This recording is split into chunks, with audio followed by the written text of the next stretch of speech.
শরীয়তপুরের জাজিরা উপজেলায় সেনাবাহিনীর বিশেষ অভিযানে বিপুল পরিমাণে দেশীয় অস্ত্র, মাদকদ্রব্য ও নগদ টাকাসহ এক স্বামী স্ত্রীকে আটক করা হয়েছে।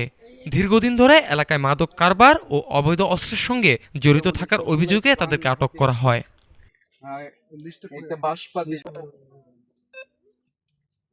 দুপুরে জাজিরা উপজেলার সেনেরচর ইউনিয়নের সাকিম আলী মাতবর কান্দি গ্রামে গোপন সংবাদের ভিত্তিতে জাজিরা আর্মি ক্যাম্পের একটি বিশেষ দল এই অভিযান পরিচালনা করে। অভিযানে বসতবাড়ি তল্লাশি চালিয়ে গাঁজা, ইয়াবা, দেশীয় অস্ত্র, মাদক সেবনের সরঞ্জাম ও নগদ টাকা উদ্ধার করা হয়। পরে ঘটনাস্থল থেকে সেকান্দর মাতবর ও তার স্ত্রী রিনা আক্তারকে আটক করা হয়।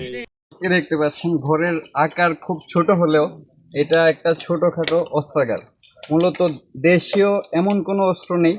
যে সিকান্দার মাতবর, যিনি ওরফে শেকো নামে পরিচিত এই এলাকায়, তার ঘর তল্লাশি করে আমরা মোটামুটি দেশীয় সকল ধরনের অস্ত্র পেয়েছি। আপনারা দেখতে পাচ্ছেন এগুলো ডিসপ্লে করা আছে। চাইনিজ কোরাল, বাঁশপাতি, যেটা হচ্ছে প্রাণনাশী বা প্রাণঘাতী অস্ত্র। সাথে সাথে উনি নিয়মিতই গাঁজা সেবন করেন এবং ইয়াবা আমরা পেয়েছি, যেটা উনি নিজে সেবন করেন এবং এলাকায় বিতরণ করেন বা ব্যবসা করেন, যে কারণে এই এলাকার তরুণ সমাজ ব্যাপকভাবে ক্ষতিগ্রস্ত। আমরা পুরো জাজিরা সহ সারা বাংলাদেশেই বাংলাদেশ সেনাবাহিনী আসন্ন ত্রয়োদশ জাতীয় সংসদ নির্বাচন এবং গণভোট উপলক্ষে যেন শান্তিপূর্ণভাবে একটি ভোট কার্যক্রম আমরা পরিচালনা করতে পারি, এই জন্যই আমরা এবং আমাদের যে সাধারণ জনগণ তারা যেন নিরাপত্তার সাথে নিরাপদে ভোট কেন্দ্রে গিয়ে এবং ফেরত আসতে পারে, এজন্য আমরা সাঁড়াশি অভিযান চালাচ্ছি।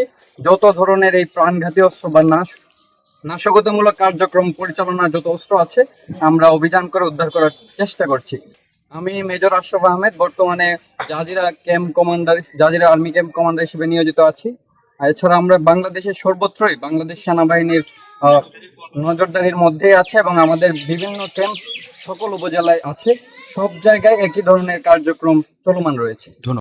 সেনাবাহিনী জানায়, ত্রয়োদশ জাতীয় সংসদ নির্বাচন সামনে রেখে আইন শৃঙ্খলা পরিস্থিতি স্বাভাবিক রাখতে এই ধরনের অভিযান অব্যাহত থাকবে। উদ্ধারকৃত মালামাল সংশ্লিষ্ট থানায় হস্তান্তর করা হবে এবং আটক ব্যক্তিদের বিরুদ্ধে প্রচলিত আইনে প্রয়োজনীয় ব্যবস্থা গ্রহণ করা হচ্ছে। শরীয়তপুর থেকে মোহাম্মদ জামাল হোসেনের তথ্যচিত্রে, ঢাকা টুডে।